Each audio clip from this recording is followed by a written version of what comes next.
talışam qədim odlar diyarından, yurdumuzun erigidlər diyarından.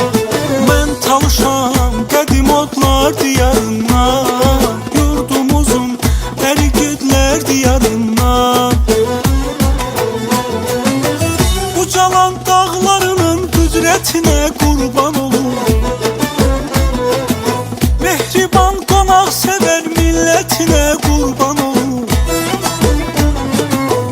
Ucalan dağlarının qüdrətinə qurban olur, mehriban qonaq sevər millətinə qurban olur. Dağların arasından, tərtəmiz havasından, nənəmin duasından doymaram heç var. Süfrəsi bərəkətli, vətənə sədaqətli, böyük kiçik adətli yurduma bir bax.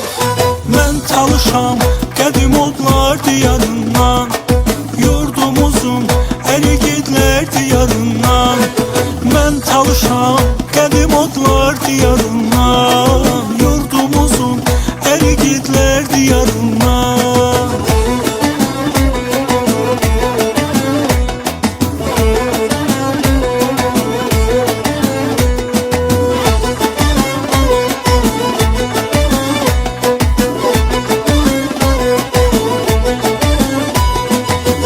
Talışam uca dağlar vətənimdir, yurdumuzun hər qədim xalqı mənimdir.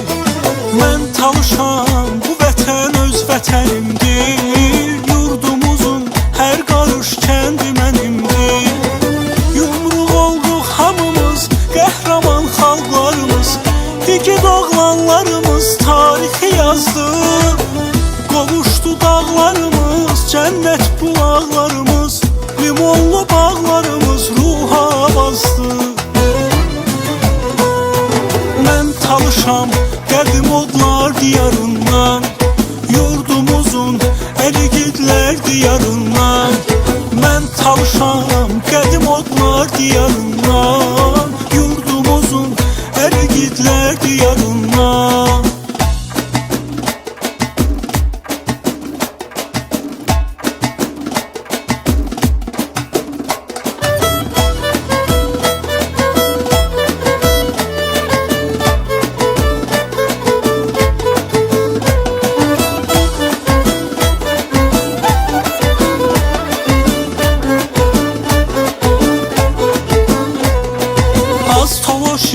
Çımızı von şiniğəndə, konco məsim dılım bedə bənə bandi.